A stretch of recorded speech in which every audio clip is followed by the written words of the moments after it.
Hi friends, welcome to my YouTube channel. నేను ఈరోజు chicken curry చేయబోతున్నానండి. ఎలా చేసుకోవాలో చెప్తాను. ముందుగా స్టవ్ ఆన్ చేసుకొని దానిపైన కడాయి పెట్టుకోవాలండి. ఒకటి పెట్టుకొని అందులో కాస్త ఆయిల్ పోసుకోండి.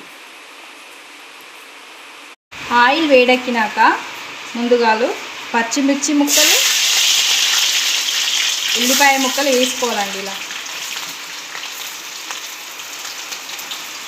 ఇవి కాస్త వేగినాక అల్లం వెల్లుల్లి పేస్ట్ వేసుకోవాలండి.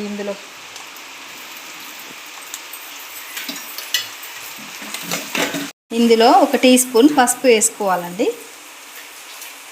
చక్కగా పుదీనా కూడా ఇలా వేసుకొని చక్కగా కలుపుకోవాలి. ఇందులో ముందుగా కడిగి పెట్టుకున్న చికెన్ని ఇలా వేసుకుంటూ కలుపుకోవాలి.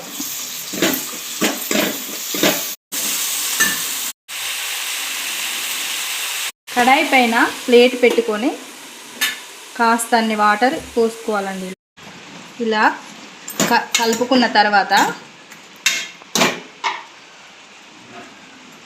సరిపడేంత కారం వేసుకోవాలి. కారం వేసుకొని ఇలా కలపాలి. ఇందులో కారం వేసి కలుపుకున్నాక సరిపడే వాటర్ పోసుకొని కలపాలండి. ఇలా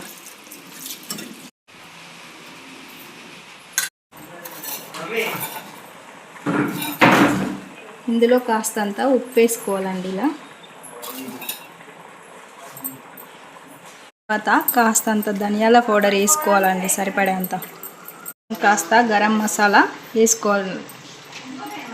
ఇలా ఉడికాక కొత్తిమీర వేసుకొని స్టవ్ ఆఫ్ చేసుకోవాలండి. కలుపుకొని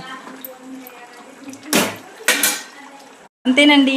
ఎంతో రుచికరమైన చికెన్ కర్రీ మీ ముందు ఉందండి. Bye bye. మా కర్రీ మీకు నచ్చితే లైక్ చేయండి, సబ్స్క్రైబ్ చేయండి.